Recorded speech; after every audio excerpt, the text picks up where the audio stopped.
क्या सचमुच महादेव का जिक्र दूसरे धर्मों की किताबों में भी मिलता है? क्या सचमुच महादेव को दूसरे धर्मों के लोग भी पूजते हैं? भगवान शिव, जिन्हें हिंदू धर्म में सृष्टि की हर वस्तु का स्रोत माना जाता है, जिन्हें विनाश या संहार का देवता भी कहा जाता है, जो अनंत हैं, जिनका ना आदि है और ना ही अंत, उन्हीं से सृष्टि शुरू हुई है और उन्हीं में विलीन भी होगी। लेकिन कई सारे विचारक आपको ये कहते हुए मिल जाएंगे कि उनका अस्तित्व सिर्फ हिंदू धर्म तक ही सीमित है, जो कि बिल्कुल गलत है। भगवान शिव का जिक्र हिंदू धर्म के अलावा कई सारे अन्य धर्मों में भी मिलता है। अब ईसाई धर्म के सबसे पवित्र स्थल के नीचे शिवलिंग का मिलना हो, या फिर इंडोनेशिया जैसे मुस्लिम देशों में उनका बटारा गुरु के रूप में पूजा जाना, या फिर जापान के 7 लकी गॉड में से एक महादेव, या फिर इजिप्ट, ग्रीक, माया डायनेस्टी, इंका डायनेस्टी, हड़प्पा और मोहनजोदाड़ो जैसे पौराणिक सभ्यताओं में महादेव का जिक्र, ये सब चीजें किसी से छुपाए नहीं छुपी हैं। और इसीलिए आज के इस वीडियो में हम स्पेशली उन दूसरे धर्मों की किताबों का जिक्र करेंगे जिसमें महादेव का जिक्र सदियों से मौजूद है। सिख धर्म, जिसका पालन इस दुनिया के कई लोग करते हैं और अकेले भारत में ही 20 मिलियन यानी कि भारत के कुल आबादी के 1.72% लोग सिख हैं। भारत में अधिकतर लोग जो इस धर्म का पालन करते हैं वो आपको पंजाब, हरियाणा और दिल्ली के शहरों में मिलेंगे। सिख धर्म के अनुसार भगवान एक है जिसने इस सृष्टि का निर्माण किया है। गुरु गोविंद सिंह जी के लिखे हुए 10वें ग्रंथ साहिब में रुद्र ध्यान का उल्लेख मिलता है। जी हाँ, आपने सही सुना। इस ग्रंथ के हिसाब से रुद्र ध्यान ऐसा ध्यान है जिसमें बैठने से आप अपना ध्यान अपने शरीर को छोड़ के अपनी आत्मा पर रखते हो और मोह माया से दूर होकर अपने जीवन के असली अस्तित्व की ओर नजदीकी बढ़ाते हो। वैसे सिखों के इस ग्रंथ में महादेव और शिव को अलग अलग बताया गया है। महादेव को एक योगी बताया गया है जो कैलाश पर्वत पर जाके रुद्र ध्यान में बैठते हैं और अपना ध्यान शिव जी पर लगाते हैं। इस ग्रंथ के मुताबिक शिव निराकार हैं, जिनको देखा नहीं जा सकता, जो सर्वोत्तम हैं, जिनके कारण इस सृष्टि का निर्माण हुआ है, और महादेव भगवान शिव के ही सिर्फ एक दूत है। अगर आप देवभूमि उत्तराखंड घूम चुके हैं तो आपको ये पता ही होगा कि गुरुद्वारा श्री हेमकुंड साहिब जी सिखों का एक धार्मिक पवित्र स्थल है। साथ ही सिखों के लिए किसी जन्नत से कम नहीं।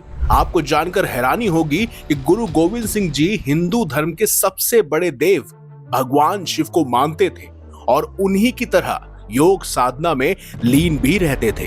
अब बात करते हैं दूसरे धर्म यानी जैन धर्म की। भारत में जैन धर्म को मानने वालों की संख्या कुल जनसंख्या में केवल 0.36% ही है। वहीं जैन धर्म के मान्यताओं के अनुसार तीर्थकर ऋषभ देव जैन धर्म के पहले तीर्थकर हैं, जिन्हें आदिनाथ के नाम से जाना जाता है।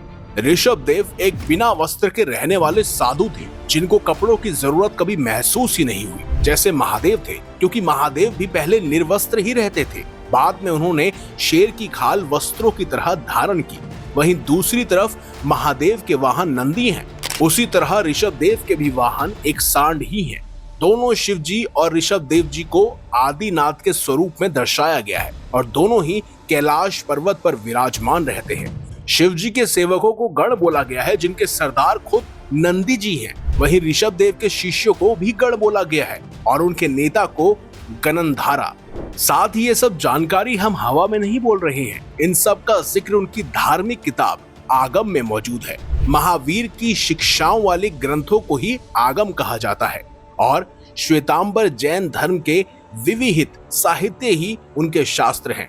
महावीर के शिष्यों ने उनके शब्दों को ग्रंथों और सूत्रों में संकलित किया था और उन्हें भविष्य की पीढ़ियों तक पहुंचाने का कार्य भी किया। साथ ही महावीर जी को भी भगवान विष्णु का अवतार माना जाता है। वैसे देखा जाए तो जैन धर्म हिंदू धर्म की ही एक शाखा है। अब बात करते हैं ईसाई धर्म के लोगों की। भारत में 2.3% लोग ईसाई धर्म को मानते हैं और धीरे धीरे ये संख्या बढ़ती जा रही है। सिर्फ ईसाई धर्म के लोग ही जीसस को नहीं बल्कि भगवान शिव पर भी यकीन करते हैं। सिर्फ यही नहीं, क्रिश्चियंस की बाइबल में एक रहस्यमयी पत्थर का उल्लेख मिलता है जिसको जीसस से जोड़ के देखा जाता है। लोग बताते हैं कि ये पत्थर बिल्कुल भगवान शिव का ही प्रतीक है और उसको जहां भी स्थापित किया जाएगा वहां भगवान का ही वास होगा। हैरानी की बात यह है कि इस पत्थर का आकार गोल अंडाकार है, जो कि हमारे सनातन धर्म में शिवलिंग से बिल्कुल मेल खाता है। बाइबल में इस बात का उल्लेख है कि डेविड नाम के क्रिश्चियन साधु एक बार एक ऐसे इंसान से रूबरू हुए थे जो दिखने में नीले थे, यानी कि जिनका रंग नीला था, और उसी नीले इंसान ने डेविड को वही पत्थर दिया था और डेविड ने उसको भगवान माना था। तो क्या वो भगवान जिनकी मुलाकात डेविड से हुई थी, क्या वो सचमुच भगवान शिव ही थे? बाइबल में कई जगह भगवान शिव के होने की बात भी कही गई है, जिसमें सृष्टि के विनाश के लिए कलयुग में भगवान शिव के आने की बात का भी उल्लेख मिलता है, जिसे जजमेंट डे भी कहा जाता है। सिर्फ यही नहीं, ऐसे कई और रहस्य हैं जो भगवान शिव और बाइबल को एक साथ जोड़ते हैं। सिर्फ यही नहीं, एक ऐसा भी धर्म है जिसे भारत की कुल आबादी के 14.2% लोग मानते हैं, और ये है इस्लाम धर्म। अब आप सोच रहे होंगे कि क्या सचमुच इस्लाम धर्म में भी भगवान शिव का जिक्र मिलता है? तो इसका जवाब है हाँ। मान्यता है कि पैगंबर से भी बहुत समय पहले इस्लाम में कुरैश जनजाति के लोग काबा में हुबल नाम के व्यक्ति को मानते और पूजते थे, जिनका वर्णन बिल्कुल भगवान शिव से मेल खाता है। कई सारी मूर्तियां और ऐसे ठोस सबूत मिले हैं जो बयां करते हैं कि मक्का और काबा में पहले इस्लामिक लोगों द्वारा भगवान शिव की पूजा होती थी। वही सोशल मीडिया में कभी न कभी तो आपने सुना ही होगा, जिसे आज हम मक्का कहते हैं, वो पहले मक्केश्वर था, जहां पर स्वयं मक्केश्वर महादेव की पूजा की जाती थी, और अब ये इस्लामिक लोगों का मक्का मदीना बन चुका है। खैर, कुछ ऐसी ही इंटरेस्टिंग बातें भी हैं जो इस्लाम धर्म और भगवान शिव से आपस में कनेक्टेड है। इसीलिए अपनी आने वाली अगली वीडियो में हम प्री इस्लामिक गॉड हुबल और भगवान शिव के आपस में कैसे कनेक्शन है, इस विषय पर बात करेंगे और कुछ ऐसे रहस्य आपको बताएंगे जिसे सुनकर सचमुच आप हैरान रह जाएंगे। आप ये भी मानने पर मजबूर हो जाएंगे कि इस दुनिया में एक ही शक्ति कार्य करती है, जिसे हम महादेव के नाम से जानते हैं। बाकी इस विषय पर आपका क्या मानना है, कमेंट बॉक्स में हमें अवश्य बताएं। अगर आपको ये वीडियो अच्छी लगी है तो इसे लाइक कीजिए, हमारे चैनल को सब्सक्राइब कीजिए और ज्यादा से ज्यादा शेयर भी कीजिए।